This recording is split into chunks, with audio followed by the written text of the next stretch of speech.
This is Old Movies for Young Stoners, the podcast where we pair weed with cult and classic films to enhance your trip through cinema history. Please throw some stars down on this podcast on Spotify, Apple, Amazon, or whatever podcast app you're listening to us on. Give us a big heart on SoundCloud, write us a glowing review or two, and most of all, subscribe. Chris Nolan's The Odyssey is the most anticipated film of the summer and will already be packing nerds into IMAX screenings as you hear this. And hey, it's upsetting the incels because they dared to cast Lupita Nyong'o, one of the most stunning beauties in the world, as Helen of Troy. So, for all you stoners who ordered your IMAX tickets for The Odyssey nearly a year ago and have forgotten about it, we've got a pair of movies based on Greek mythological journeys that you can get hella high to. That's right, Bob. In our main feature, we've got peak Ray Harryhausen animating the fuck out of harpies, hydras, and skeletons in the classic Jason and the Argonauts from 1963. And then Italian horror maestro Mario Bava drags Hercules straight to hell in Hercules in the Haunted World from 1961. Jason is after the Golden Fleece and Hercules wants the Golden Apple, which both sound like real potent strains. But what are the terpenes, Ngaio? What are the terpenes of those? Clearly Hercules is a heavy indica. Yes. Okay, Jason's a little more sativa hybrid, I guess. Straightforward sativa hybrid, yes indeed. Yes. But we'll find out what the terpenes are of golden apples and golden fleeces on Old Movies for Young Stoners. I'm a vampire. I'm a Dracula. I don't want no love, don't want no sex. I just want to bite some necks. I'm a Dracula. I'm a vampire. I don't want no sex, don't want no love. I just want to drink some blood. I'm a vampire. I'm a Dracula. I don't want no love, don't want no sex. I just want to bite some necks. I'm a Dracula. Well, I'm a vampire. I don't want no sex, don't want no love. I just want to drink some blood. Christopher Lee, Dracula, Prince of Darkness himself, is in Hercules in the Haunted World. So that was A Vampire in Van Nuys from Chalky the Funk Wizard's new album, From LA to the Bay, which you could get on 12-inch vinyl on bandcamp.com. This is Old Movies for Young Stoners. I'm Bob Calhoun, and we've got the man who may or may not be Chalky right here. He's our co-founder, co-host, and stoner par excellence, Cory Sklar. Hey, Bob, it's great to be back on the show. I am so stoned right now. I'm happy to talk about these frickin' movies. I'll tell you what. Okay. Yeah, you've got the Chalky, the vinyl has been pressed. The LA to the Bay is out there. I have him here behind me. Yeah. Yeah. So everybody go to bandcamp.com. You hear a lot of Chalky the Funk Wizard. He did our theme song. He is us. I'll tell you, putting out a record is a trip. And Ngaio and Bob, it is. They say someone comes to you and says, "Hey, I want to put out your record." And it's like, "Yay! Someone wants to put out my record." And they're like, "Yay! I want to put out your record." And then you're like, "Yay! We're gonna get the record pressed! Yay!" And it's just this love affair. And then they come, and it's like, "Oh shit! What are we gonna do with all these records?" So then they come. And now you have post-nut clarity. Yeah, exactly. It's the post-nut clarity with the record industry. Oh my god. I've got boxes of CDs in the garage. Fans in the continental United States, if you want Count Dante and the Black Dragon Fighting Society CDs, just drop me a line, give me your address. Might get a copy of my self-published book, Shattering Conventions, too. You could have the whole Bob Calhoun package as if you really want it. But, hey, Old Movies for Young Stoners at gmail.com. Just ask for the Count Dante CDs and don't cancel me after you listen to them, please. It's good, bro. It's good songs. That shit's good. That's such a great name for a band. It's such a throwback name. Yeah. I'll send you. Give me your address, man. I'll send them to you. Ngaio doesn't have a CD player anymore. Yeah. Well, give me. I probably have an 8-track player somewhere around here. Okay, good. I knew you would. It's on my computer. I got a CD player on my laptop. That's all my laptop is. Oh man. I think look for laptops with CD players. I'm like, Sometimes you want to watch a movie. Okay, Guy, we've already introduced you, but when he's not on the show, you can hear him on Cross Pollination at 10 a.m. on Tuesdays on KUTZ 95.7 FM in Sacramento. He's the dank diplomat, Ngaio Bealum. Yay! It's also, if you want to hear it online, kutzfm.org. Yep, you can hear it. It's great. You get more of Ngaio than the 2 or 3 episodes we throw him a year. So it's good that you're back on the airwaves, man. 2 hours of Ngaio every week in your ear hole. That's awesome. That's what more could you ask for? And you play music. You spin music on it too, right? Besides your wisdom. I'm just the monologue. It's for 2 hours. It's the world's longest one-man podcast. Oh. No, I play all kind of different music. That's why it's called cross pollination. So usually I'll like have a theme of like, hey, what about the Bo Diddley beat? And we play some Bo Diddley beat songs. And I'm like, what about songs with love or songs with that dunk dunk dunk the dunk dunk the dunk dunk? So then you play like Katrina and the Waves and Jet and come on out, touch me, babe. Like we just ramble on, and then we talk about genres. Like, oh, here's some EDM, and here's some branches of EDM, and here's some post punk, and here's some soul music, and here's a throwback, and here's Steve Gadd. I did a Steve Gadd mini section. Right, that's solo on Asia. Holy shit! Let's talk about it. Right, that guy's right foot is diabolical. He's a monster. His pocket, his feel, his vibe. He was on a lot of your favorite hits too, dude. He's all over the Saturday Night Fever soundtrack. So we talked about him a little bit. I just play whatever I want, and then we talk about it. I love radio. Radio's the best. Better than podcasts. Suppose they gave a music war. I need this. And everybody came. Hey, Cory, you've got your Erga Music War tour, and it will be after this podcast hits. So tell the people about it. So where can they come see you? Where can they see Erga Music War? Thanks for asking, Bob. Not to talk about cross-pollinating, I don't like to talk about my other podcast I do on this podcast because, Bob, I want you to know you're my number one. You're always my number one. Okay? I am not a jealous god. This one, but I do a podcast called A Very Opinionated Look at Erga Music War with this guy, Chris Slesarenko, my good friend who plays, he played guitar in the band Eyelids with Peter Buck, and he was in Guided by Voices. And we were obsessed with this movie that we saw in Night Flight when we were kids called Erga Music War. It's a concert movie. It has, 34 iconic performances by the Police, the Go-Go's, Gary Newman, Klaus Nomi, Dead Kennedys, Magazine, Au Pairs, XTC, Oingo Boingo, Devo. The list goes on. It's a sick movie. So we're road showing this movie. We're doing a cool little presentation, and then you could see the movie.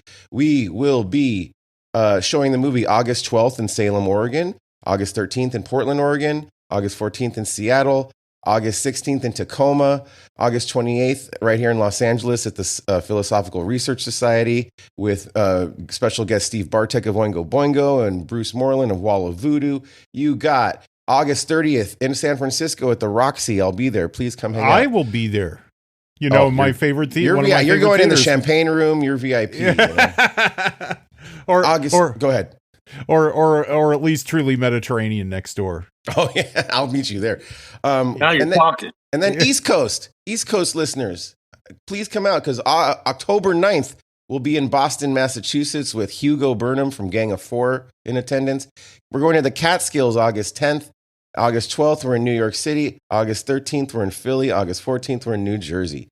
At Monty Hall for WFMU, the great WFMU. So, everyone, come and watch a movie with me and watch my little TED Talk. Thank you. A music war. This time they've gone too far. I didn't hear Sacramento one time. I did. They need to book us. Just come to my backyard, man. I'll put up a screen. I got a sound system. Done. I got a big backyard. Have you seen Erga Music War in Ngaio? It's really good. No, but it's very exciting to hear you talk about it. I'm going to check it out as soon as I get off the phone. Steel Pulse come out in Ku Klux Klan outfits. It's like shocking. No, I remember when that movie was on, and this was when it was on Night Flight, and I was maybe 15, 16.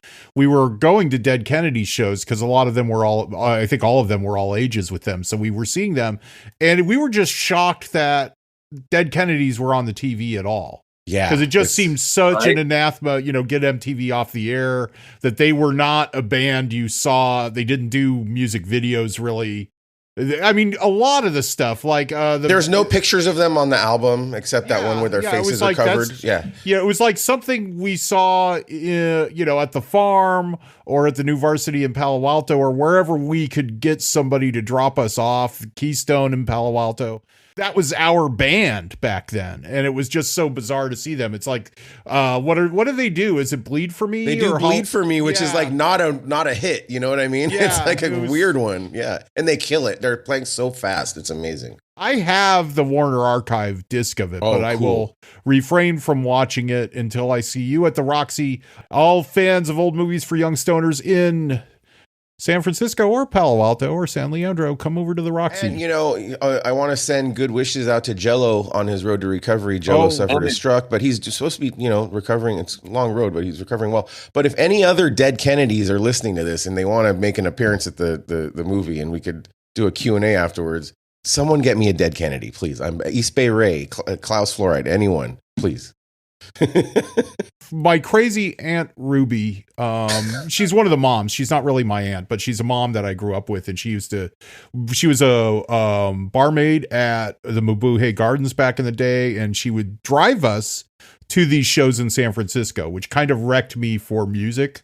Because I was very lucky at a young age to see all this stuff. Oh, the Descendants are playing. Let's go to the farm. But we went to this after party after some show at the farm. I don't think it was even a Dead Kennedy show, but she used to date Ray, and Ray had his new girlfriend with him, and she was just cock blocking, or his new lady, his date, and Ruby was just cock blocking him so hard at this party at Bruno de Smartass of the Sluglord's house at 3 a.m.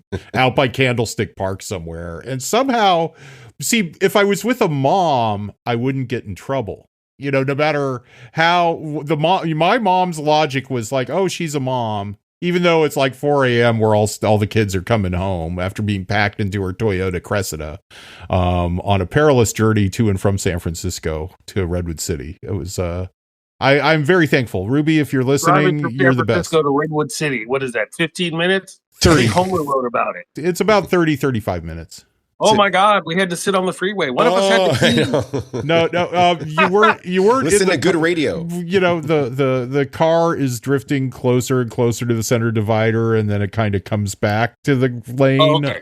Yes, that was there was a little bit of suspense there. There could be some peril. There could be some. If I had a time machine, I wouldn't go kill baby Hitler. I'd go hang out with you at the Mabuhay Gardens. I didn't get there enough, but the farm was like, that was... The farm, that was your era. That was really it, because that was also a place that was always all ages, I think. Did you ever see Death Angel at the farm? I did not. Oh, okay. I mean, the list of shows that the Stone, right? The Stone, that's what I saw Death Angel. I saw Fishbone Over for Beastie Boys there. Woo! Yeah, on the Life of the Ill tour. I'm old, but I see. Oh, okay, that's where I'd go with the time machine, and then I'd kill baby Hitler. I saw the Village People there for crying out. Oh, Jesus! God, the Village People at the Stone. That's so awesome. No, it was great. That's amazing. Why didn't we see James Brown at the Stone during those years when he couldn't get gigs? He played the Keystone and the Stone. It was but there were years where he was like feuding with like Bill Graham and all the national bookers, and so he was just doing indie shit. Yeah. The crack years. The crack years. But the show I most regret not going to from back then, and it was at the Stone and the Keystone and probably the Omni, because those were the three clubs that were around at that time, was Motorhead, Armored Saint, and a very young Metallica, probably with what's his name from Cliff. Dave Mustaine. Well, Cliff and Dave Mustaine still in it. Dave And Mustaine. it's like all the punk kids wanted to see this band Metallica, because it was always like, well, it's kind of punk, but it's metal. And back then you have this idea that things are uncool. For a while I was anti-metal, I think, because I kind of thought it was dumb. Well, I thought this show was old movies for young stoners. We've kind of devolved. Well, we've evolved, Old movies. Well, okay, just real quickly, to Odyssey or not to Odyssey, what should you smoke if you're going to go see Chris Nolan's The Odyssey in IMAX or not in IMAX? What do you think, Ngaio? Blue Dream is always the go-to because it's just great for watching movies. And if I don't know anything about the movie, I don't know how I should feel. I'll just smoke some Blue Dream, bro. Blue Dream's also good for social situations, so it's good for the in the theater experience. You know, it doesn't inhibit you so much where you can't talk to the kid selling you popcorn. It makes it funny. Right. Makes it funny. You guys sell snow caps still? What the fuck? You know, the movie is almost 3 hours long, so I'm gonna put an asterisk on Blue Dream. I'm gonna say about an hour before showtime, half hour before showtime, eat a Lost Farm Blue Dream gummy. And then let it hit whenever the fuck it hits. It's gonna, maybe even if it hits halfway through, hopefully it's when the Cyclops is on the screen. And Lost Farm, and it's like a really boosted, it's a pretty potent Blue Dream gummy. I don't know the specs on it. It's got live resin or rosin in it. It will get you pretty high once it kicks in. I mean, probably unpopular opinion, but I don't think Christopher Nolan movies are stony at all. Even Inception, which is like a stony concept, he has a way of making things unstony. So it's always a rough ride with him, if sober or high. Those Batman movies are like the least stony movies of all time. And like Batman's such a stony character, and like, come on, man. I don't know. Don't get me and Ngaio started on those Batman movies. Okay, sorry. Can we bring back the intermission, perhaps? So thank you. We're gonna have a 3-hour film. Because I probably bought a giant Dr. Pepper because I have cotton mouth and I need the caffeine for the movie. And then, halfway through. And Ngaio, I went to go see Barry Lyndon at the Castro Theater one time, and that movie has an intermission. It was the greatest thing that ever happened to me. That's what I'm saying. I went across the street to Rossi's. I got an egg salad sandwich, came back. It was great. Tomorrow morning, it's like too late to hype it for the podcast, but at the Orinda Theater, they are showing Charlton Heston and El Cid. Ooh. And that movie's about 3 hours long, but they've hyped that it's, 70 millimeter roadshow print, and there will be an intermission. Like the hype on the website says there's an intermission. And I mean, I think that's the difference between me and going and not going. It's like, okay. Yes, because you don't want to miss it. You paid whatever you paid to get in, and you want to see the whole thing. And you also want to sit in the center, if you're seeing a movie projected in 70 millimeter like that, some historical epic from the 60s, you kind of want to sit in the center of the row. You don't want to sit on the edge because you want to be right in the middle of that frame. All up in it. You want the immersive experience. I want to be looking at Sophia Loren's eyes, which are, her face is 12 feet wide on that big screen. I just want to look at her dreamy face, as much as I can. Okay, let's do some crowd work here. We've got because we got mail. What? What? Yeah, we got mail. Like, my God. Yeah, not a lot of mail, but we got mail. This one comes from super fan Larry Clow. He follows us on Blue Sky. Thank you, sir. Yeah, but dear old movies for young stoners crew, as the dust settles on the latest Feline apocalypse, I have a pitch. Old comics for young stoners in which Bob, Ngaio, and a rotating cast of guests talk about old comics. I couldn't believe that in the span of one episode, we got mentions of Marvel Team Up, Magnus Robot Fighter, and a long and fantastic digression about the Legion of Superheroes. We need more of this. The people need to know about Matter Eater Lad, obscure Marvel characters like Rom, Space Knight, etc., etc. Or maybe I just need to hang out with Bob and Ngaio and talk comics rather than subjecting the whole world to this. I don't know. But seriously, this was a great episode, and it's prompting me to finally watch The People's Joker, and I'll also give a Sky High a try, if only because it's a Kurt Russell joint. High five to Felina on another successful apocalypse. Here's to many more. I have to second that. That's a fantastic episode. If anyone missed the last episode of the Felina apocalypse, check it out. And Ngaio, you and Felina's rapport is so... it was a joy to listen to. Bob, you're okay too. She's awesome. She's awesome. I've sat through The People's Joker twice in the theater, and it's a lot. It's a lot. It's a journey. There's a lot going on. I mean, listen. There were definitely times, at the end of the film where I almost felt like a therapist. Like, well, I think we made a lot of progress. Yeah. It's someone working shit out, and it's exciting to see someone do that. And it was during COVID, so it gets a pass because like you're just trapped in like your little blue screen room, your green screen room, making a fucking Batman movie. Yeah, yeah. I get it. We get it. Everyone's been there, you know. I enjoyed it a great deal. Yeah. It's a good movie. Yeah. We also got an email from Jane Mock. We got another email. We got another one. Fucking hell. It's I've just discovered your podcast and really enjoy it. I especially like film noir, and those shows have been very entertaining. She also wanted to ask me about some of my crime writing. So her grandfather was San Francisco defense attorney Jim McInnes, who was an associate of Vincent Hallinan, patriarch of the fighting Hallinans. We won't get into this, but Jane found my crime stuff through the podcast. So that's like she listened to us for our film noir. And Jane, if you're listening, we haven't done a lot of film noir this season. We've done a lot in the past, but we're planning our Noirvember episode. So we're definitely going to have a Noirvember episode. Probably, maybe we need to talk to AP Mike and bring him back to finally do The Big Sleep with Bogart. I know that's the movie he's always wanted to do. So I'm not making promises on that, but that's my plans for it anyway, as of now. Maybe Audra Wolfman will come back as well. So thank you for writing in, and thank you for listening. And you're a part of SF crime history yourself, it sounds like. So and we will do more noir. This show has helped me appreciate noir. I'm finally at the age where I'm like, I like noir now. It took a long time. Yeah, we've been mixing it up a bit, but noir is always on our minds. So please write to us at always on my mind. Noir is always on my mind. Maybe I didn't watch you. No more Elvis movies, please. No more Elvis movies. We've had enough. But hey, write to us at oldmovies4youngstoners@gmail.com. We want to hear from you. Follow us on Blue Sky.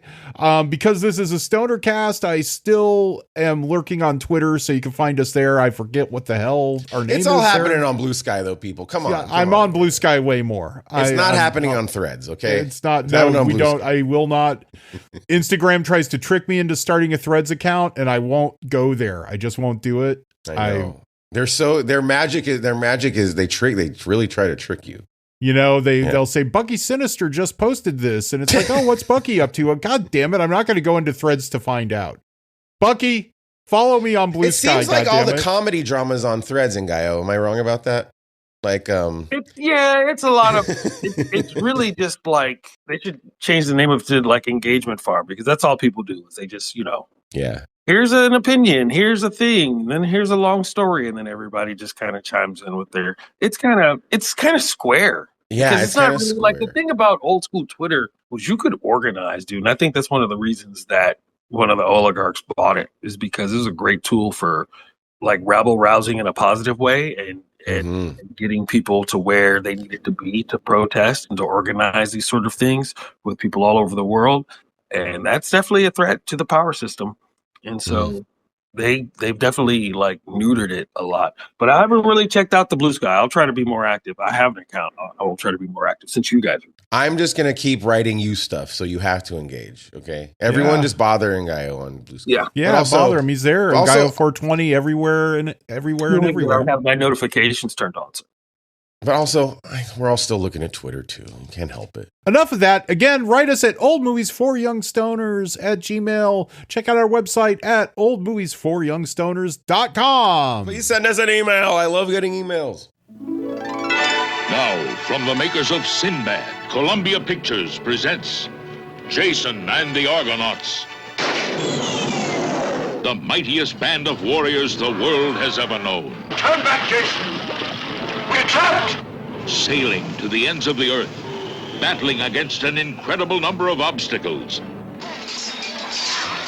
Where will you find this miracle? I have heard there is a tree at the end of the world, with a fleece of gold hanging in its branches. In search of the fabulous magic Golden Fleece, Jason and the Argonauts, caught in the clutches of the towering bronze giant Talos. Battered by treacherous falling rocks, taming vulturous harpies, facing the dreaded seven-headed Hydra, battling the merciless army of skeletons. Jason and the Argonauts, the classic story of Jason, a man who challenged the gods. Medea, a temple dancer who betrayed a kingdom for love. The Argonauts, the mightiest band of warriors the world has ever known. Jason and the Argonauts, a classic adventure story, brought to the screen through the incredible special effects magic of Dinorama. Jason and the Argonauts, the search that became a legend. In the early 1950s, stop-motion animation wizard Ray Harryhausen was stuck in the present, making low-budget movies where one single atomic-age monster flattened a modern city. An oversized dinosaur trounced New York, a nuclear octopus tore apart the Golden Gate Bridge, and a Venusian beast rampaged through Rome. The monsters were hella cool, but there weren't enough of them, and they were in black and white. Inspired on his unique career path by the original King Kong in 1933, Harryhausen longed to make epic adventure movies with lots of monsters. And unlike Kong, he wanted to make them in full color. He finally got his wish in 1958 with The Seventh Voyage of Sinbad, which has a sword-wielding skeleton, a giant two-headed bird called the Rock, and a cyclops fighting a dragon. Now that's entertainment!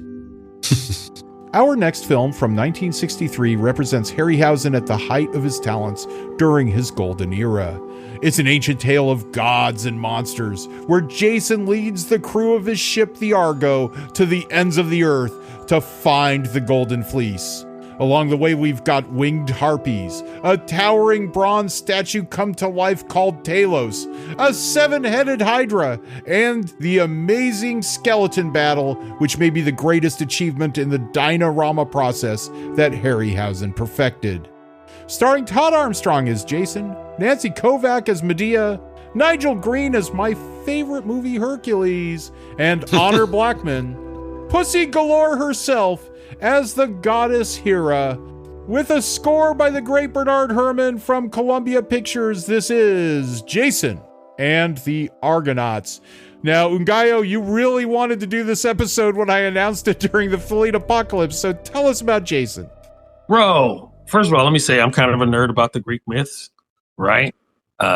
Jason, Hercules, Theseus, the Minotaur, Arachne, Cassandra, all those cats. I think those are great stories, and I think the fact that they've stood the test of time and we're still talking about them 1,000 or so years later, or almost 2,000, more than 2,000 years later. Yeah, more than 2,000. Great. They just have good. They talk about humanity, and their morals and fables and things like that. And also, they show the gods as fallible. The gods are actually people. So, like, if you talk about being invented in a god's image, then the gods would have the same problems kind of you have, right? Because you're kind of the same. Zeus is an adulterer. How many different kids he got out there?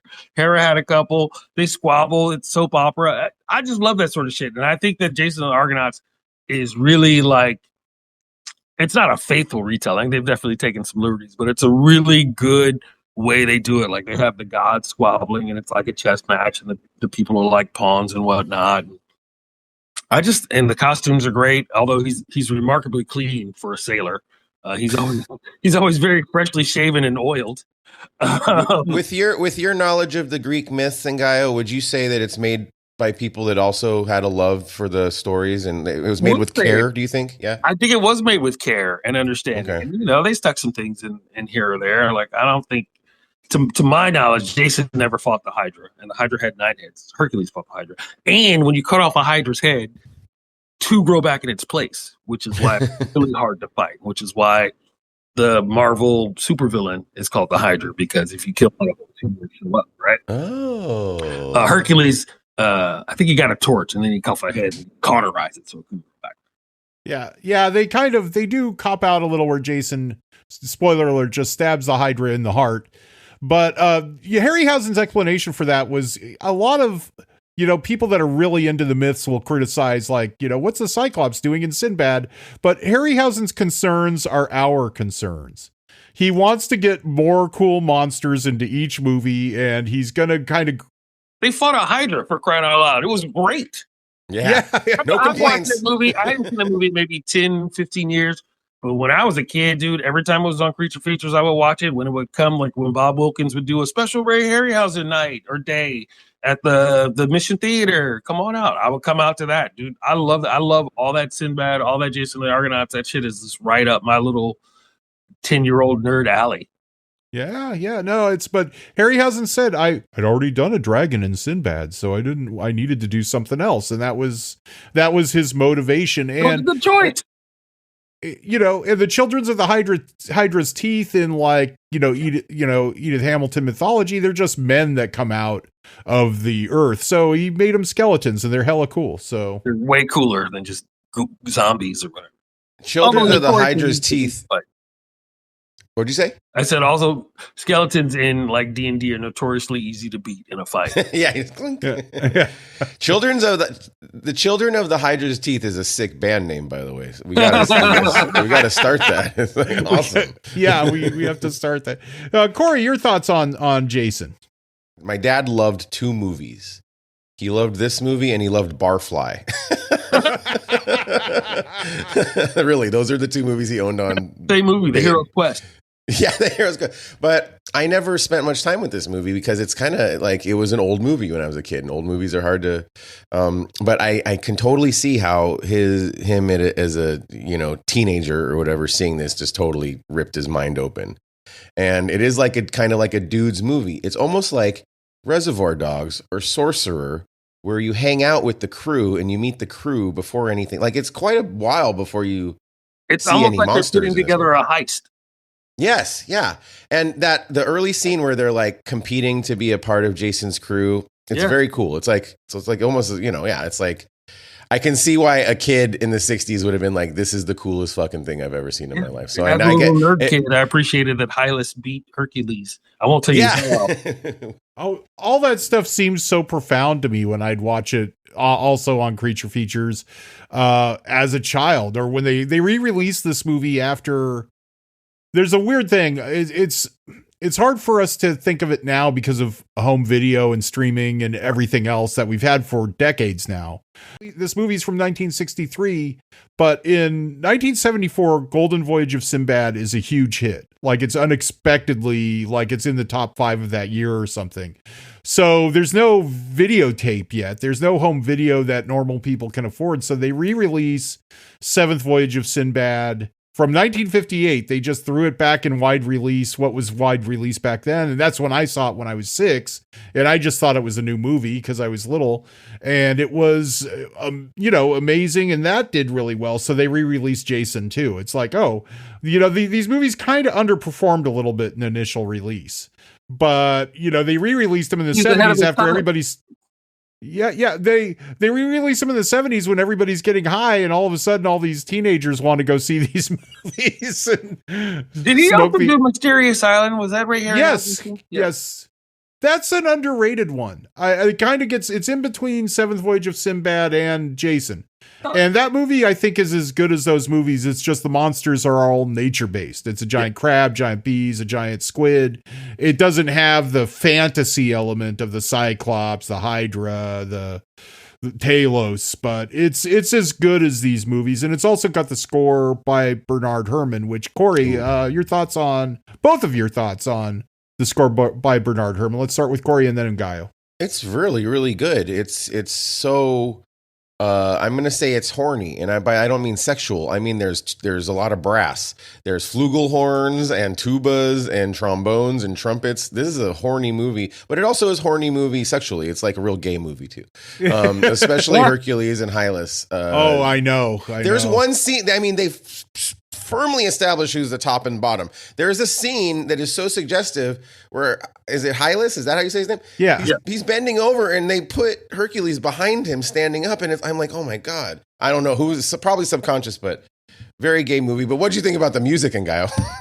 Love the music. I think it was when they were fighting the skeletons and some other fight scene. I was like, man, this is better than Star Trek fight music. It's so exciting. Yeah, it makes it exciting. That skeleton, when Jason's on top of the rock and they're coming up the rock, particularly, that music is very exciting. Yeah.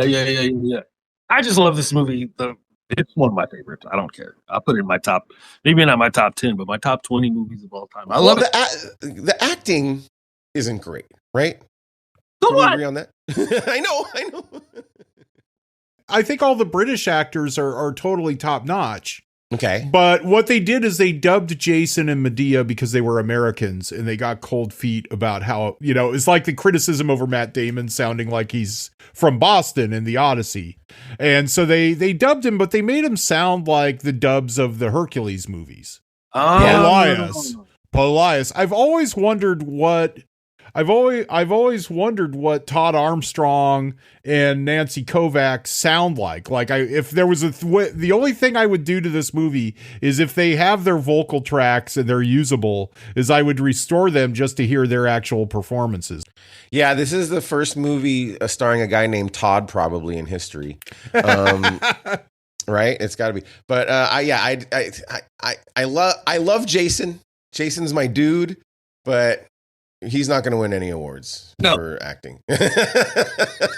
although Hercules could have maybe gotten a best supporting. Hercules is great. He's great. And I'll say, is it Nancy Kovacs that you said plays Medea? Yeah. I think Medea is the hottest woman I've ever seen in a movie. Well, there is a Star Trek episode, a classic Star Trek episode. That's her. Oh my God. Called The Private Little War. And she's the Canutu woman. And she does this very sexual ritual to cleanse Captain Kirk of the Mugatu's. That's the hottest person I've ever seen on a Star Trek episode. She wears a big fuzzy bra in that and with tight leather pants.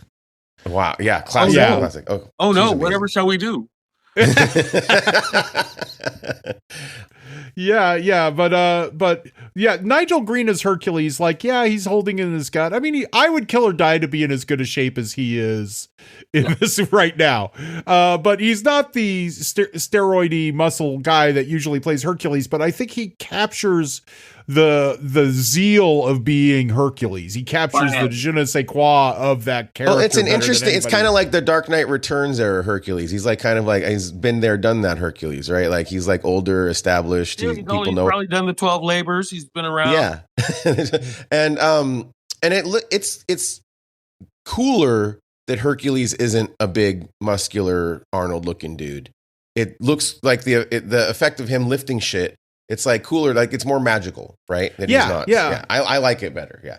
Yeah, he's no offense to Reg Park, who we're going to talk about in a little bit here, but yeah, Nigel Green, it's like rolling my eyes on a podcast, but I'm rolling my eyes about Reg Park here. His chest is amazing. His chest is or we'll talk about it in a second, but yeah, we're going to get to it. Let's just get to Weed Rex. Cory, what weed got you there? Well, but let me make one point before we get to Weed Rex. Okay. So I haven't seen this movie since I was a kid, when my dad tried to show it to me and I wasn't that interested in it. A little kid, like real little. But it helped me understand my dad better, right? Watching it this time, I'm like, I get why dad likes this movie. It's a dude movie. It's a crew movie. It's a homie movie. These guys are homies. And the monsters are so cool. But I mean, I hate to be this guy where I'm like, they don't make movies like this no more, right? When I go to the movies now and I see Superman or Supergirl and the action scenes are just CGI slop, probably AI, where it's just, I don't know what's happening. It looks bad, and it's just, and it's loud, and it's just fake camera panning through CGI for 15 minutes. And I'm like, I don't know what's happening here. And I don't care. I'm not invested in a scene. Just like to see sick, practically made monsters that still make you excited and interact with actual humans, and make you say to this day, how the fuck did they do that? That shit was state of the art for, was it 1963 you said? Yeah. Yeah, man. But it's not even state of the art. It's just well-made fucking monsters that are moving little by little by little, right? It's kind of like it's practical. And it just hits so much better, and it hits so much harder. And like after you see Jason and the Argonauts, like no other fucking movie monster matters. It's like he destroys what a movie monster could be in this. So anyway, I was very, very knocked out by watching this for the first time in decades, but not for the acting. And I have to say that, Ngaio, tell me if I'm a sellout here. All the booze companies have gotten into weed sodas now, right? Yeah. And weed seltzers and stuff. Saint Ides. There's this one, Not Your Father's Root Beer. They have all these ones. But Pabst has these seltzers, and they're $2 a can. And am I a sellout for repping PBR because I like these seltzers? PBR is also a good beer. Yeah, it's a good. I love PBR, especially on a hot day, bro. And when you're drinking in your fancy hipster ass bar, nobody wants to pay $12 for an IPA. Let me get a PBR. You can keep $1. It's $4. I throw 5 down. It's a hot day. We're chilling in the back. PBRs for $2 a can. They're 25 milligrams of THC, and they hit well. And I felt, and it was 5. That's pretty powerful. And I was ice cold. It was ice cold. It was a hot day. I threw on Jason and the Argonauts. I cracked a cold can, and I was so high watching. By the time the Talos bronze statue fight happened, I was high. So and that was perfect timing. I got to meet all the dudes, and then I'm ready to fight. And then you're ready. I recommend these cheap ass PBR seltzers, guys. On the Argo. The Argo. Now, Bob, slam one of those before you see the Odyssey. Just slam the 25. I don't know if he's falling asleep by the time we get to don't slam it. Bob, did they? Sorry. Or just sneak it in. Just sneak it in. I want to say that I'm fascinated by how this movie was made. Like, there must be a good Ray Harryhausen book or something, right, Bob, that goes into the production? Because this is ambitious. Yeah, I kind of slouched on the books. I mean, there is a book called The Art of Ray Harryhausen, which is really cool and lavish. Well, there's not a lot of research. There's not a lot of stuff written online, at least, about the production of this movie. So that's part of it's fascinating. I got the Blu-ray. Rosie got me the Blu-ray for my birthday because she knew I'd want it. So there are a lot of extra features, and I wish I brought that in here with me so I could tell you what it is. I did read that they built a whole ass Argo. They actually built the whole ship for the movie. That's amazing. Okay, so talk about practical values. Yeah, I watched the commentary track, and he talks about the scene with Triton, where Triton holds back the clashing rocks, and it's just a guy. And it's a guy with a fishtail, and it's Triton. It's Poseidon's son, not Poseidon. Harryhausen was very specific about which god this was. Yeah.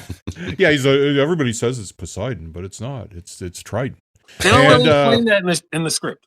Yeah. But he said, sure, I did this to save time. Like, people criticize that it isn't a Harryhausen animation. But he's like, I had to create those clashing rocks in the miniature cool. Argo. I love that scene. It looks so just cool. setting the camera speed right so the water looks right, matches between the different matting. And he didn't direct this whole film, did he? Who directed it? He doesn't. There are directors of these movies, but he is really directing a lot. So even when they're fighting, if they're fighting a giant monster like Valley of Guanji or the Talos or whatever, he's running around off camera with a big pole with like a big circle on top to set everybody's eye line. Right. He has he's running around with a 20-foot pole telling people that's what you're looking at. There's the Cyclops, there's the dragon, there's the Hydra. And so he is directing the action a lot. And so directors didn't like working with him. Like, you didn't want like a top flight director because he is directing half the movie. He's really dictating the direction of the film. Now they the credit as the action director, like when they bring in Yin Wu Ping or whatever. Yeah. You know what I mean? Yeah, Yakumo Kanut. But Yin Wu Ping did the action because, come on. Yeah. And that's what you're seeing the movie for. You're seeing the movie for monsters. You're seeing the movie for kung fu fights. That's really what's getting your ass in the theater is what the second unit guy is doing. And, but yeah, Ray Harryhausen, like, there's a Samuel L. Jackson story about being in the Star Wars prequels where George Lucas directing him says, well, you see the monster.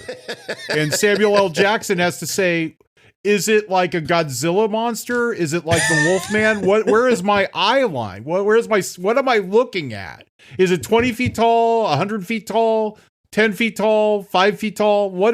George Lucas just says you see the monster, but Harryhausen would be out there with that fucking pole going, that's the monster's head, 18 feet up there. Look at that. He had that covered.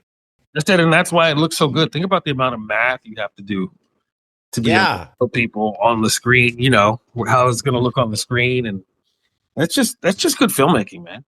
Yeah. So Cory, you go with the PBR seltzers. I quite enjoyed cracking a cold can of PBR THC seltzers, and they also have hard soda, but I'm trying to watch my calories, so they have options for both. Yeah, I'm gonna say, speaking of hipster bars, I went to see Slaufeg at Bottom of the Hill a couple weeks ago. And Christian Mistress, great metal show, really loved it. But before, like, the Parkside just closed, so this was 2 weeks ago, and it's like I Count Dante played the Parkside a lot back in the day, like 20 years ago. We were like the house band there for a little while, and our last show with Thor was there, so I had to go say goodbye to the Parkside, and I did do the PBR and Shot of Jim Beam special because that seemed like the right thing to do. It's like, I don't want to get some IPA like Ngaio said. I'm going with the PBR, a burger and tots, and I'm going to have a shot of Beam on the way out of this place. Yeah, rest in peace, Parkside. Ngaio, what did you smoke for Jason and the Argonauts? And you're not allowed to say Blue Dream. No, I think I just finished judging the flower for the California State Fair. So I had a variety to choose from, and I don't remember all the names. Number 15 was excellent. But I looked one of them up. I smoke, one of my favorites is from Woodwide Farms out in Mendocino, and it's called Woodsy, and it's like a Skittles variant. And it's just got a great flavor. It smells a little bit like Earl Grey tea, like a hint of bergamot and tropics. Yeah. And a really nice, upbeat, pleasant high. So that's what I would recommend. Beautiful. Get happy, watch Jason and the Argonauts, be even happier. It's such a fun movie, dude. No. Walk into your local dispensary and ask if they have Woodsy. By Woodwide Farms. Woodwide Farms. Woodsy. Woodwide. Ngaio, on the last episode, you mentioned an Acapulco Kush. Acapulco Kush. Yeah, well, I couldn't find that, but I went with Fuzzy's Acapulco Gold pre-roll. Oh, nice. Yeah, it's great. It's loaded with live resin. So it is not the Acapulco Gold Brian Bitar used to sell to my sister in 1976. It's not that. I don't know what relation it has to that. I would have to maybe, hey, Danelle, smoke this Acapulco Gold and see if it's anything like what you used to sell. And yeah, I'm outing Brian Bitar as a weed dealer. My mom somehow never knew this. Well, he's got to be like pushing 70 by now. The statute of limitations on his weed dealing is run out. So Brian, if you're still with us, if you're listening, hey. What if he's still pushing weed, Brian? I hope he is. I hope Brian's out there. He was like my sister's cool friend who sold weed. But I doubt it's the same Acapulco Gold that Robert Plant croons about, that he shrieks about in Song Remains the Same. But according to the package, it's 43.6% THC. It got me hella high. I'm gonna smoke some weed. I'm gonna make some quesadillas and watch Jason. And making the quesadillas was difficult. It was like I had to. It was just ham cheese. I had some leftover steak thrown in there that I had to do stuff with. But even with the pre-shredded cheese, I was like, "What do I do next?" It took a lot of effort, but once I got all that done, watched Jason hella high, and when I was a kid, all the refuse the help of the gods, and Hera answer, that's 2 questions, but I shall give him one answer. And the man with one sandal, the prophecies, all seemed really profound to me when I was 10 years old. And the Acapulco Gold made all that shit super profound again. Nice. Took you right back. And so it was the right choice, and it gets you hella high. My dispensary, Harborside in San Leandro, there's also one in Oakland, had a deal on pre-rolls, which for this podcast, just give me the 3 single pre-rolls. I'm going to get a bunch of different strains because I need to smoke a bunch of different kinds of weed for this show. So I got to, you'll probably be hearing more about Fuzzy's pre-rolls in the next episode. If I could bring the mood down, really down. I don't understand sometimes some of these Wikipedia articles. I'm reading the Wikipedia for Todd Armstrong, the guy that plays Jason. And it is like so sad. It's like, oh, he was such a promising young, handsome guy. And then his acting career just went boop. And like, it didn't. He just didn't get any other starring roles. He was on some cool TV shows. And if it's just how it's written. You could write it like, oh, he had a really nice career and and it was okay. He was a successful actor. He kept getting work. Yes, and he was on Hawaii Five-0 and One Day at a Time or whatever and shit. Yeah. And you know, he was discovered. It's pretty interesting. The mom, he was like the gardener or landscaper or some shit for the mom who played, who was the mom on Dennis the Menace. And she's like, "Oh, you're good looking. Do you want to audition?" He said, "Yeah." That's how he got into acting. And then it is so depressing. Listen to this. This is the death. Armstrong married a pianist and settled down in the Virgin Islands. In 1992, he suffered an injury while working, became addicted to painkillers, killed himself by gunshot. He was 55. That's the end. What the fuck? Why would you write it like that? But I mean, think about it. Like Jason at the end of this movie, Jason and Medea, they're sailing off on the Argo. Zeus says I have other things in store for Jason, but Medea goes nuts and kills him and hacks him to bits. Yeah. That's the actual end of the story. It does not end well for them. And then off to Valhalla, I guess. What do you think's going to happen when you keep defying the gods? I mean, it's like Agamemnon, spoiler alert, Agamemnon, hero of the Trojan War, but his wife and her lover kill him when he comes back. He's thinking he's going to get the hero's welcome. And the Greek myths and the Greek dramas, they're what I think Orson Welles is referring to when he says that anything can have a happy ending depending on where you choose to end it. So Jason and the Argonauts, happy ending. But if you keep going, not so fucking happy. So it is kind of ironic that Todd Armstrong would also meet a sad, depressing end, much as Jason did. Yeah, okay. Okay, Jason and the Argonauts is streaming for free with ads on Tubi and the Roku Channel, and it's available Can I say something right quick? Yeah.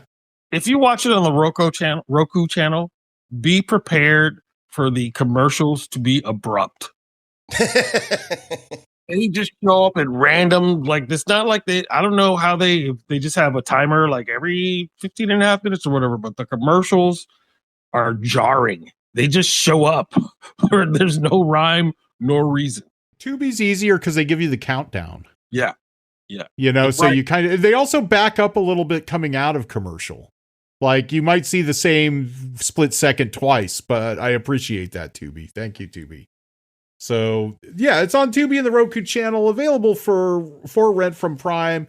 And just keep an eye on it. If you have TCM, set those DVRs or get the TCM app. They do show this with a little bit of frequency.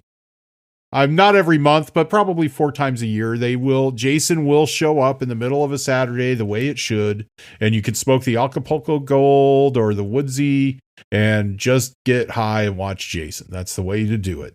And make your quesadillas before you get super high, though. You can do it, between practices of your new band.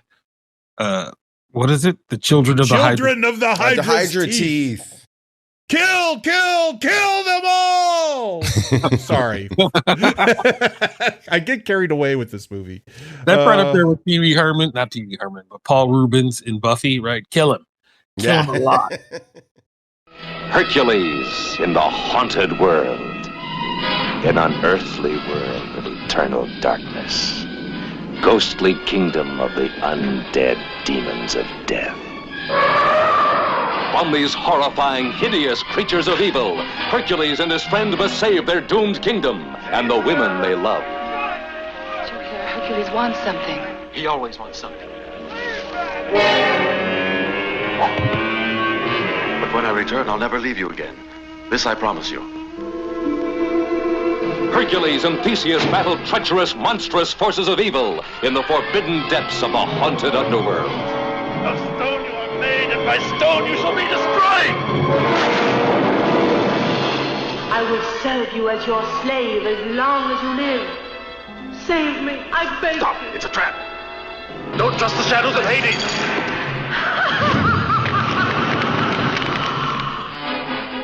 Nefarious, fiendish Lyco, mastermind of terror, must be destroyed. Reg Park as the heroic Hercules in the haunted world.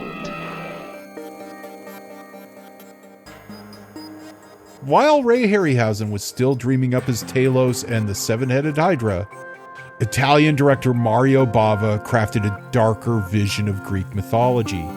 As a cinematographer, lighting director, and special effects wizard, young Bava had a reputation for making movies look amazing with little money.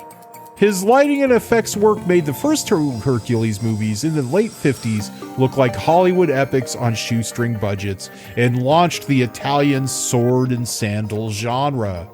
In 1960, Bava directed his first film, Black Sunday, an atmospheric vampire tale with bloody violence that still shocks today. When he directed his own Hercules movie in 1961, he brought the horror with him and dragged our beloved demigod into the pits of hell, or at least Hades.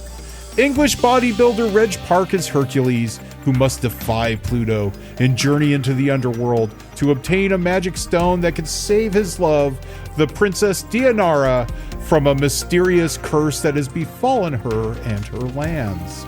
With Bava at the helm, the film alternates between ridiculous muscle man exploits and nightmare fuel as creepy wraiths emerge from the tombs of Hades.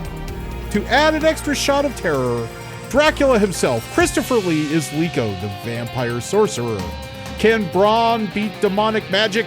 We'll find out in Hercules in the Haunted World. Now, Ngaio, you had something to say about Hercules in the Haunted World, I believe.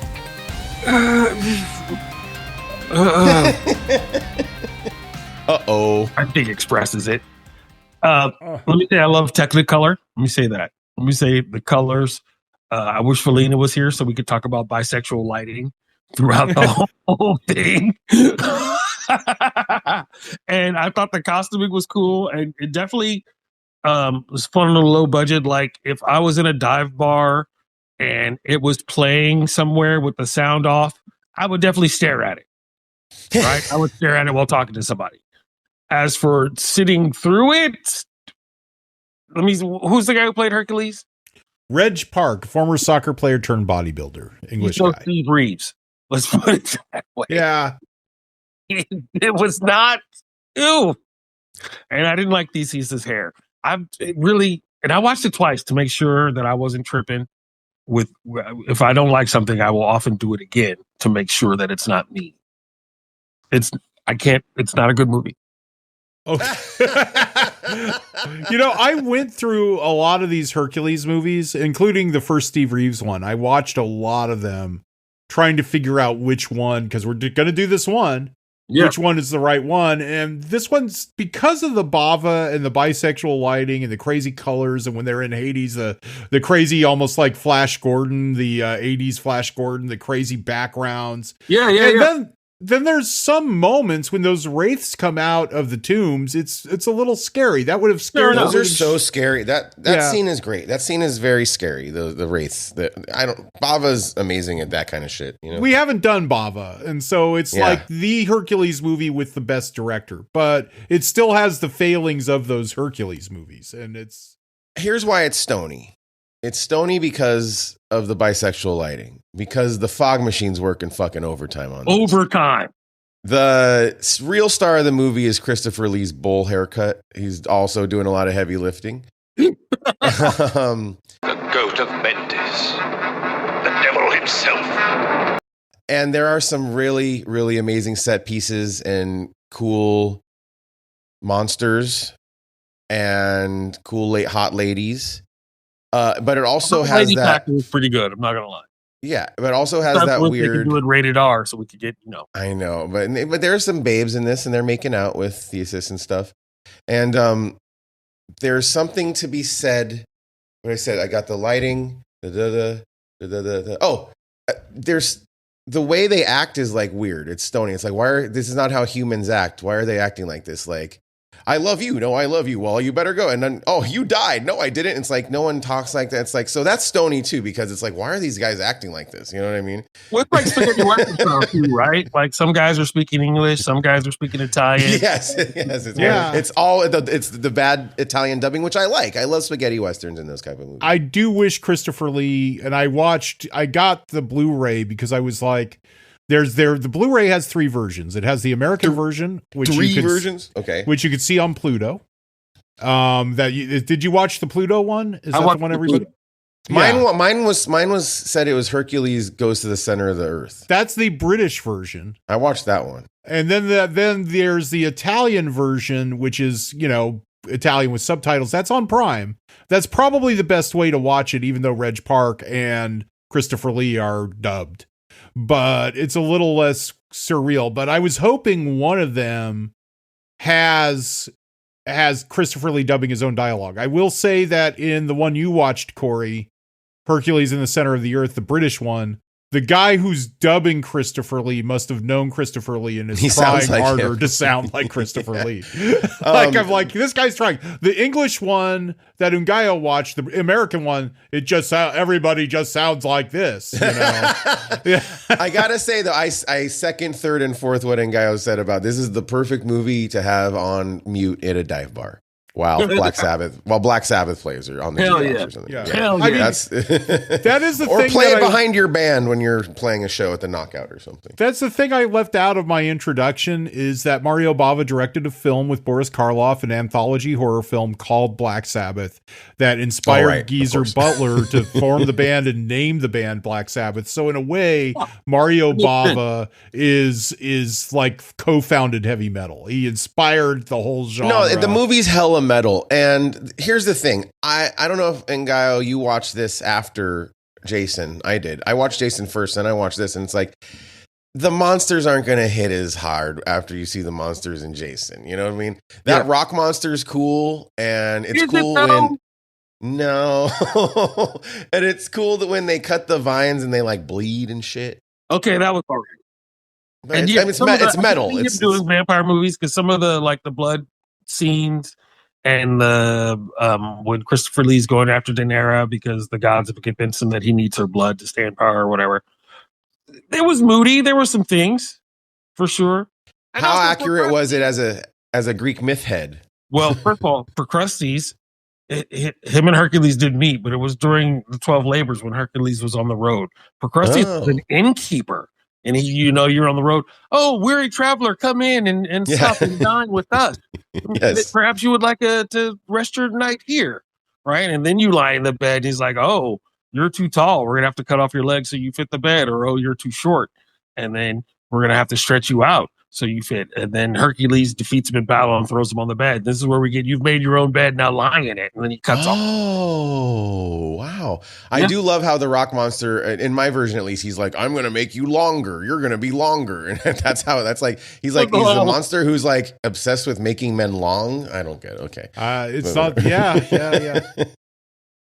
And I'm not saying that was the turning point. I was already like, "Oh my God, this is terrible," but it did not. What did you think of the Mo Howard-esque comedy relief guy? Well, okay, that's Telemachus, who is, they say he's Telemachus in the dubs anyway, who is the son of Odysseus, who's like a major character in the Odyssey and any version of the Odyssey. I'm reading the Odyssey now, and he's played by Tom Holland in the new movie, but he's been reduced to like Mo Howard, or I was thinking Cantinflas. Cantinflas, yeah. He's very Cantinflas from Moana. Yeah. It was kind of like a Jewish guy's in this movie all of a sudden. I'm like, what's going on? He's like, "Hey, what are you doing over here? Let's go on an adventure." Hey, Hercules, and he also gave incel and the stuff. Yeah, he also gave incel energy because he's like, "All the women are my wives," kind of thing too. So I kind of felt bad for the actor, Franco Giacobini. I kind of felt bad for him because Theseus, depending on which dub you're watching, Theseus, the hero of the labyrinth, and Hercules Hercules is, fucking huge like Lou Ferrigno. Then Theseus is in pretty good shape, but this guy has to be as shirtless as any of them. Schlub, yeah. It's like Mo Howard being shirtless. Yeah. Really, I mean, it is like, there's also the Three Stooges meet Hercules, which is a parody of these movies. And so this movie kind of folds that in to, it's a fusion of both. What was it that made what started the sword and sandal craze? Was it the Harryhausen movies? No, in fact, Harryhausen, Jason didn't really, I mean, it did well, but it didn't do super well, and he blames these movies that were already around before Jason and the Argonauts because people just thought it was another one of these movies.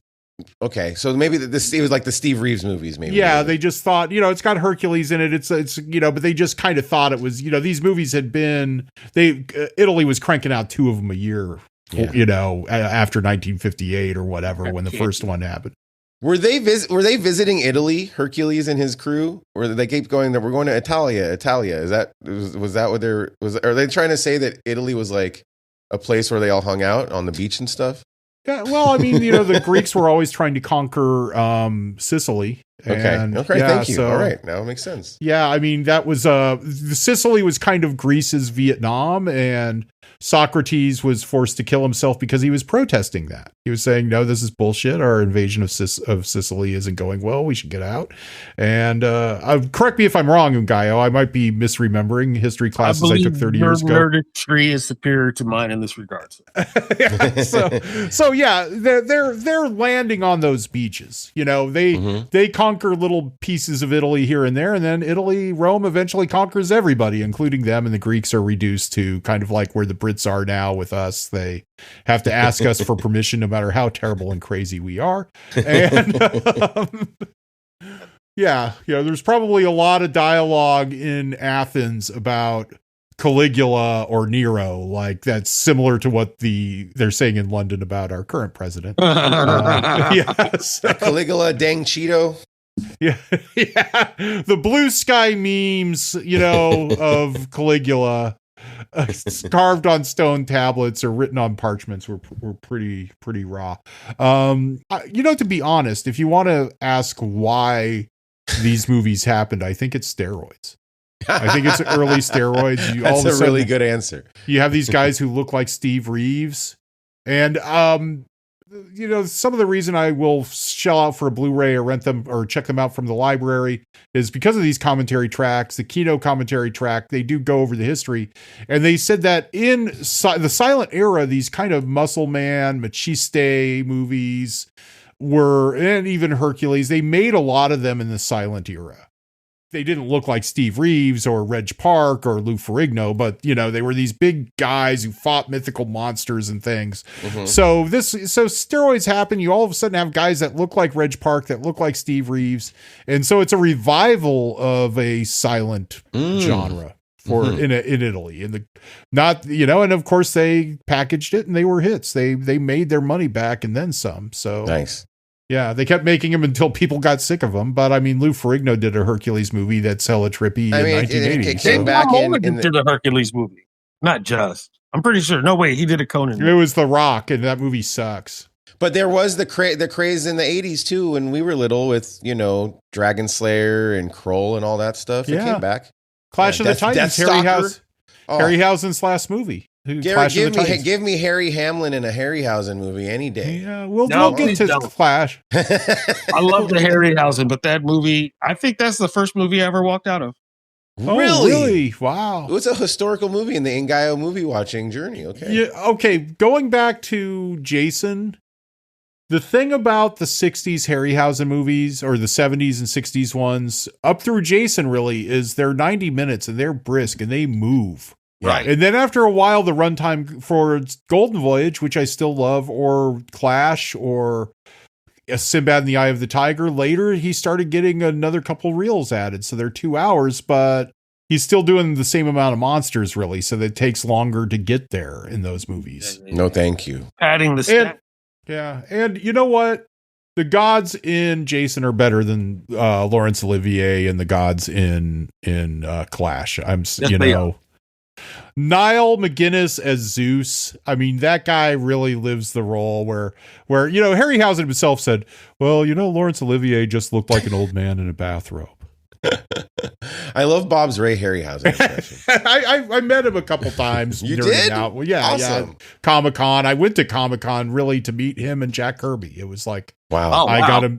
These are the people when I'm like 20 years old. Yeah. These are the people I need to meet in my life. I'm going to go. And they were both very gracious with their fans. And Kirby would just kind of walk around and talk with you. He wouldn't sign anything, but he would talk to you for 20 minutes. And it's like, what would you rather have? His name on a comic book or hearing him talk about, getting into fights with his big story was, to me anyway, was, I watched James. I was a Jewish kid in, whatever part of New York he lived in. I should know this, but Jewish kid on whatever street. And I watched James Cagney movies, so I knew about Irish guys. So he went, like, it was like being Jason and going on a quest just to walk like 6 blocks to where the Irish people live to observe them in their natural habitat. So he went to the Irish part of town and he goes, those Irish boys, they whipped the tar out of me. Oh, wow. He just crossed the wrong street. It's like, oh, he's Jewish and Irish guys just beat him up. But that was his mythic quest. He also tried to fight some fascists one time, right? Yeah, he, you know, it's like the Nazis were downstairs wanting to kick his ass for Captain America, punching Hitler, and he's like, let's go kick their asses. Let's go downstairs. He also threw some... I'll be right down. According to Will Eisner, he also tossed some mafia guys who were trying to shake them down out of the studio. It was like, he was like, Jack was just always ready to go. Just a short guy. He's scrappy. Scrappy motherfucker. Yeah. Anyway, we've really...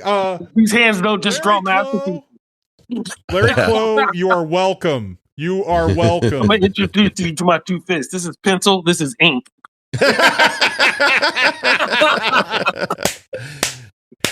I'm doing layout. Okay, I'm going to say I also smoked the Acapulco Gold for this because these movies are, 3 hours total, so you can do the double feature. But as Ngaio said, maybe watch the Hercules movie first to be kind to it. Cory, what got you there for Hercules? Or I think that Hercules and Ngaio's like, don't even watch this movie. I'm like, it's a little bit of it's a cool hang if you have it on in the background. I don't know. I didn't hate it. I think it's silly. If you like spaghetti, freaky exploitation, if you like Mario Bava, you should probably see it. It's probably some of his best atmospheric work, at least. And the wraiths get really scary at the end. Also, there's the one, I don't know who she is in Greek mythology, but the woman he keeps going to who has the cool mask on. I really like her. I don't know who she's supposed to be in Greek mythology either, but I love the scenes with her. It's great visuals. It's cool, but it's almost a little scary if you watch it late enough at night and you have the right weed high going, Well, I think maybe like a heavy indica. You shouldn't be thinking when you watch this movie, like turn your brain off. And I found a heavy indica. It's called Pluto. And Pluto's the one who's all freaking mad at Hercules in this movie because he stole his rock and his daughter, I think. Or his buddy stole his daughter. Yeah. Anyway, Pluto. Well, it's not really his daughter, it's his wife, but they call her his daughter in this for some reason. But, thank you for clarifying. Persephone is his wife and she lives in Hades for half the year, and then when she emerges, spring happens. It's the reason we have winter. Yeah. It's the reason we have winter. If you want to see Hercules, it's because of Persephone's mom fucking hates it. Oh, thank you. Demeter, the god of nature and weather.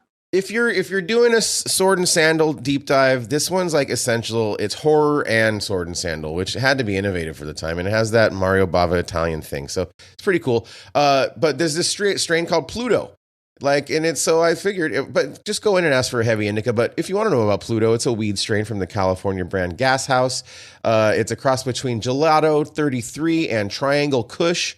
And it became a thing in 2022. So it's a kind of new strain. So check it out, Pluto, or just any heavy indica will work for this movie. And also, you could put it on mute and put on a good record, and it'll be sick. Listen to some Sabbath. Listen to Master of Reality, Sabbath 1, Sabbath Bloody Sabbath. I mean, it's there. Just not Paranoid, because that one's played out. Yeah, no Paranoid. Listen to Technical Ecstasy or one of the Dio ones. Yeah, Heaven and Hell. Yeah, Heaven and Hell would be awesome, especially if you time the song Heaven and Hell itself. Actually, this movie might be more Dio Sabbath. Look in the hell of Heaven and Hell. Watch Hercules in the House of the Haunted. Have a mediocre Mario Bava movie, this whole themed night for yourself. Dude, here's where we go with this, because the movie's a little long, so we need a double record, or the movie's 90 minutes. Double record set might be right. So go with Live Evil, the Dio live album, where he also sings some of the Ozzy songs. So That's you get true, to hear him, Dio, do "What Is This That Stands Before Me?" He does Sabbath, and he does NIB, I think. So I mean, yeah, those are pretty rad with Dio vocals. So, but you get all the Dio songs as well. You get Heaven and Hell and Sign of the Southern Cross. Bob. Yeah, that album's better than this movie. Let's be I might watch this movie again. I could just put the subtitles on, and get hella stoned with the Acapulco Gold and just fucking blast Sabbath Live Evil. If I could just spoiler ahead, this is a spoiler. This is a spoiler at the end of the movie. This guy drowns himself at the end and everyone laughs. Like it's some funny thing. It's terrible. It's no way to treat your friend. Anyway. Ngaio, any weed recs? I know you're way meh on this, but any weed recs for it? Something heavy. Blueberry muffin would be good. Heavy. Something heavy. It's just, it's Get out of reality for this one, folks. You definitely want to be in a daze. And if you nod off a little bit and come back to it, you can always rewind, I suppose. Smoke what you want, I guess. Yeah. This is the first movie that I've ever really panned on this show, and I kind of feel kind of bad, but it's okay, man. It's okay. It's a little bit of a risk, but trust me that the other Hercules movies I watched, they didn't have. This has that Bava magic, at least. Yes. It had moments. It had moments for sure, but I can't. But I want to say one thing too. Like, we're talking way too much about these different versions, but the version on Pluto has an opening sequence by Filmation that the other ones don't have. An animated, an animated credit sequence, kind of, that is hella trippy. So, and it also begins with the masked Oracle that we talk about, who's called Medea in this movie, in the American version. So we got Medea back. Sorry, I was doing my Medea, my Medea impression. The Tyler Perry Medea. Thank you. Yeah, they should do a Medea and Hercules. That would be good. Hercules. Oh God. Anyway, the English dub of Hercules in the Haunted World. What style think we should do with this situation? Heller. First of all, I'm sending you to Heller. Sorry. It's okay. It's okay. The English dub of Hercules in the Haunted World is available on Pluto, which is appropriate because he shows up in the movie. And the Italian version with subtitles is streaming on Prime.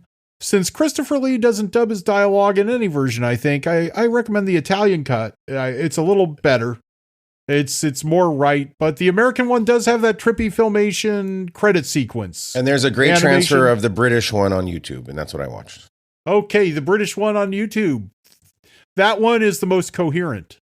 Yeah, it was a coherent movie. Yeah, it's very coherent, and the guy who dubs Christopher Lee, I don't think Christopher Lee dubs himself, but he tries hard. He's like, oh, Christopher will be so pissed at me if I run into him. Dude, I don't sound like that at all. What was that? I said he just run up on him. I don't sound like that. What was you think I sound like that? Do I really sound like that to you? Hercules in the Center of the Earth, it's called, right? Yes. Yeah. That one, that's probably N-T-R-E? Yes. Yeah, the British way. yeah, center with an R-E. Hey, Ngaio, thanks for showing up. Thanks for coming back so soon. Thanks, Ngaio. It was always a pleasure to have you. Always. You are the freaking best, and you're really good at watching movies. I just want to let you know. I love to watch movies. So you guys don't even know how much fun I get because you expose me to a lot of cool stuff that I might not have ordinarily. Well, let me tell you about one movie. Since you love Jason and the Argonauts so much, the guy who's credited directing it, his name is Don Chaffee. He directed a movie called Chomps in 1979, starring Valerie Bertinelli, Wesley Ure, and Conrad Bain, Chuck McCann, and Red Buttons, and Jim Backus. And it's about a robot dog. Chomps. Check it out. If you like Jason Argonauts, you'll love Chomps. Conrad Bain was Philip Drummond in different Philip Drummond. Boys. Yeah. Oh, man. I haven't thought about Chomps in 40 years. Yeah, Jim Backus is Thurston Howell. Exactly. Yeah. And Chuck McCann and Red Buttons, two of Bob's favorite. And Valerie Bertinelli. Was she the former Mrs. Eddie Van Halen? Yeah, she is still Wolfie's speaking mom. Of One Day at a Time. Wolfie's mom, and One Day at a Time. Her and Mackenzie Wolfie's Phillips. mom on Blue Sky. She'll talk some trash about people like Eric Clapton. I bet she will. Yeah, she does. Yeah, she posted a picture of her, Eric Clapton, and Eddie Van Halen, where Eric Clapton's obviously kind of being a dick to them, and she said, "Once a dick, always a dick," and that was her post about it. He has had a what's the opposite of a heel turn, Bob? No, that is a heel turn. No. What's the opposite of a heel turn? A face turn. Okay, he's had a face turn as of late, where he's been super pro-Palestine, and it's like, wait a second, what's happening to Eric Clapton? But he's not anti-Zionist. He's just anti-Semitic. Yeah, Oh, that's why. the problem. You're right. And Ngaio, what do you have coming up? I know you've got a bunch of stuff coming up besides KUTZ. Tell us about it. Yeah. All right. So you can listen to me on kutzfm.org, or if you're in Sacramento, 95.7. If you're in Midtown, it's a low power station. In September, I will be at the Curtain Call Theater in Medford, and I will be in Eugene in my homie's backyard in Springfield, actually, with Amy Miller. That'll be a fun show. Look at my Instagram and my Patreon for that. And then around September 25th, I will be at the Missouri Growers Cup. I'll be the MC for the Missouri Growers Cup. So I'll be out there in Kansas City doing my thing. I love Kansas City, man. Cool good place. town, man. Yeah, I like St. it's a good Louis town. too. It's weird. Yeah. Yeah. No, Good they're places. cool. Everything's better since they've legalized weed, though. So Yeah. We've got a lot of listeners in Eugene and Medford and just all over the great state of Oregon. So if you go to see Ngaio at any of these shows, please let him know you heard him on Old Movies for Young Stoners. He wants to hear it. Please let me and know. tell him what movies you want him to do on here. Yeah. Yes, indeed. I love it. Thanks, man. Thanks, everybody. Thank you. See you next time. Thank you. Join us back here in August when I'm thinking of bringing back Floyd Webb for the Afro-psychedelic weirdness of Tuki Buki. It's not really Afrofuturism, but it's there's a whole lot of trippiness going on. And if Floyd joins us, we'll pair that with Sidney Poitier and Richard Widmark in the Viking epic The Longships. Tuki Buki has enough bold fashion statements for Felina to appreciate, but she's absolutely going to hate The Longships. You fans of Felina hating things won't want to miss this if it happens. And you can pack that in your bowl and toke it right here on Old Movies for Young Stoners.